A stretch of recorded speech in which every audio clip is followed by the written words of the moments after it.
Assalamu alaikum wa rahmatullahi wa barakatuh. Welcome back to Purely Islamic. बदर बिन सईद हाजिर है एक नई वीडियो के साथ।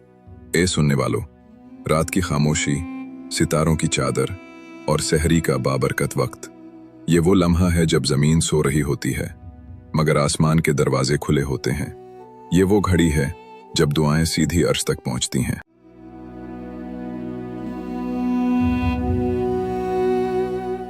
अल्लाहुम्मा अहिल्लहु अलैना बिल यम्नि वल ईमान वस्सलामति वल इस्लाम रब्बी व रब्बुक अल्लाह। ए अल्लाह, इस नए दिन को हमारे लिए बरकत, ईमान, सलामती और इस्लाम के साथ तुलू फरमा।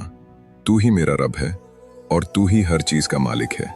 प्यारे दोस्तों, रोज़ा रखने के लिए किसी खास लफ्ज़ी दुआ का होना ज़रूरी नहीं।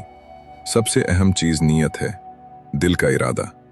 जब दिल में ये नीयत हो कि कल अल्लाह के लिए रोज़ा रखना है, तो अल्लाह इस नीयत को कबूल फरमाता है। सहरी का वक्त सिर्फ खाने का वक्त नहीं, ये मग़फ़िरत मांगने का वक्त है, ये दुआओं का वक्त है, ये तकदीर बदलने का वक्त है। इस लम्हे में अल्लाह से मांगो अपने गुनाहों की माफ़ी, अपने वालिदैन के लिए रहमत, अपने घर के लिए सुकून और जन्नतुल फिरदौस का हिस्सा। क्योंकि रात के आखिरी पहर में रब अपने बंदों से फरमाता है कोई मांगने वाला कि मैं उसे अता करूं? तो आज सहरी के इस बाबरकत वक्त को ज़ाया मत होने दें।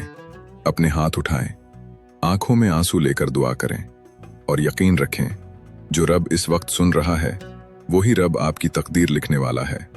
अल्लाह हम सबको मग़फ़िरत, रहमत और जन्नत नसीब फरमाए। आमीन।